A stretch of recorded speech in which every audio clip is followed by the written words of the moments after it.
Мысалы, әлі харамда намаз оқыса 100 мың рәкатқа тең дейді ғой. Сонда қаза намаз соқта 1-2 рәкат. Бұл жерде біз шатыстырмау керекпіз. Бұл жерде екі нәрсе айтылып жатыр. Екі нәрсе. Яғни сауап жазылуды айтып жатыр. Мысалы, бір кісі құдағиым айтады да, хадис бар ғой, Рамазан айында 30 күн ораза ұстап, кім сосын Шәуәл айында 6 күнмен толтырса, ол 1 жылдық ораза ұстағанмен тең дейді. Сосын құдағиым айтады да, мына 1 ай ұстап, оған 6 күн қоссақ, ол 1 жылға тең екен. Осы жылдық енді ораза кетті ғой. Алдыда 1 жыл оразаға тең ораза ұстап тұрсақ, 12 жыл 12 ай. 1 жыл дегеніміз 12 ай ғой. 12 ай бойы ораза ұстаған болып тең болған болса, алдағы 12 жыл неге оны қинап ораза ұстаймыз?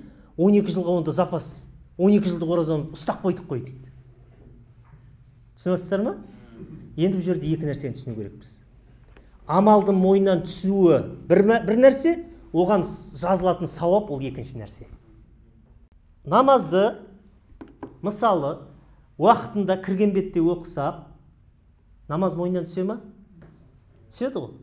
Плюс оған қосымша бонус аламыз. Пайғамбарымыз не қызықтырып жатыр.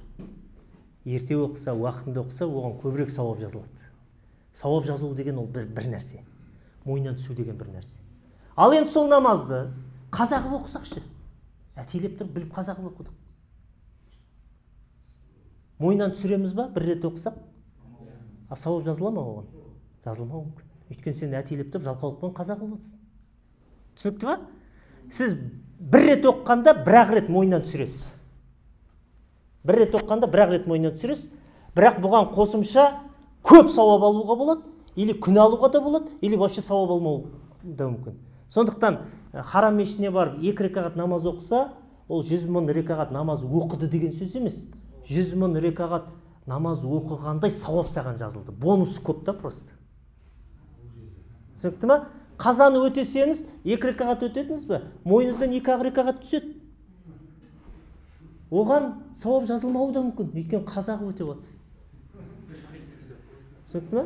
Бірақ уақытында барып, қандай қаза емес, бір нәпілді оққан болсақ, оған әлбетте басқа жерде пәленше мың оқыған секілді сауап жазылады.